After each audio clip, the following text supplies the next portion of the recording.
কবিতাটিৰ শিৰোনাম কৰোনা ভাইৰাসেৰ কথাৰে।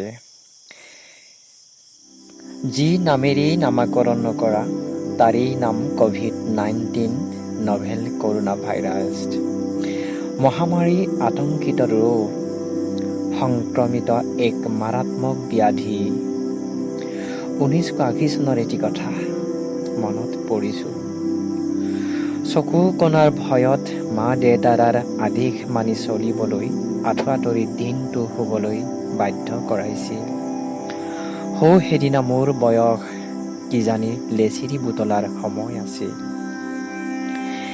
গাঁৱে ভূঞে চহৰে নগৰী বাট পথত নিমাও মাও আবদ্ধ কোঠাত ব্যস্ত মানুহ। জনতা কাৰফিউ সমৰ্থন দেখি সাংবাদিকে জনাই অভিনন্দন অসম ইণ্ডিয়া।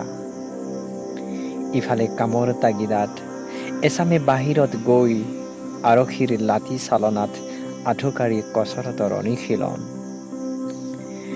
জীৱনটো মূল্যৱান সম্পদ, শ্ৰেষ্ঠ মানৱৰ মহৎ কাৰ্যৰ সমীক্ষা, সীমাহীন চিৰন্তন সনন্য, নিজক সুৰক্ষা কৰি আনকো ৰক্ষণাবেক্ষণ দিবলৈ আহ্বান জনায়।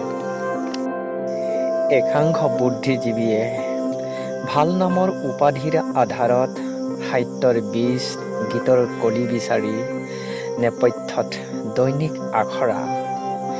ইফালে য'ত বিজ্ঞানৰ জ্ঞানৰ পৰা বঞ্চিত, সেয়াই গোমা আন্ধাৰ আকাশ, আনকি আমিও বাস কৰা জগতখনো এনে দুৰ্বলতাৰ সুযোগ দুষ্কৃতিকাৰীৰ ডকাইতৰ তাণ্ডৱৰ পোখা মেলিছে। পুৰুষ মানুহৰ নাই কোনো উপাৰ্জন, এচামে তাজ খেলৰ জোৱাৰৰ ঢৌত বিচাৰি ফুৰে বিলাতী মদৰ পিয়লা বাতি। কৰোনা ভাইৰাছৰ নামত দুপৰ ৰাতি চোৰ, অশান্ত পৰিস্থিতি, পাৰিবাৰিক কণ্ডল। যিজনে আধুনিক যুগৰ বিলাসিতা দেখা নাই, হয়তো তেওঁ এজন সৈন্য এখন দেশত উপজা দিনৰ অপেক্ষাৰত। চীন আৰু ইটালীৰ দেশত হাজাৰ হাজাৰ মানুহ জীৱনক সংক্ৰমিত মহামাৰীৰ কবলত বিলীন হৈ গ'ল। 1 মিনিটৰ বাবে চীন ইটালীৰ সেই মহামাৰীৰ পটভূমিলৈ উভতি চাবচোন।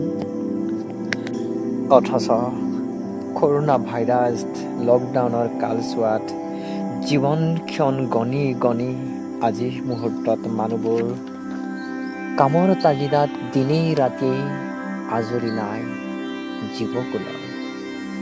ব্যস্ত ৰহস্যময় হাৰৰ কাহিনীবোৰ আন্ধাৰত ৰৈ যোৱা এক ইতিহাস। ধন্যবাদ।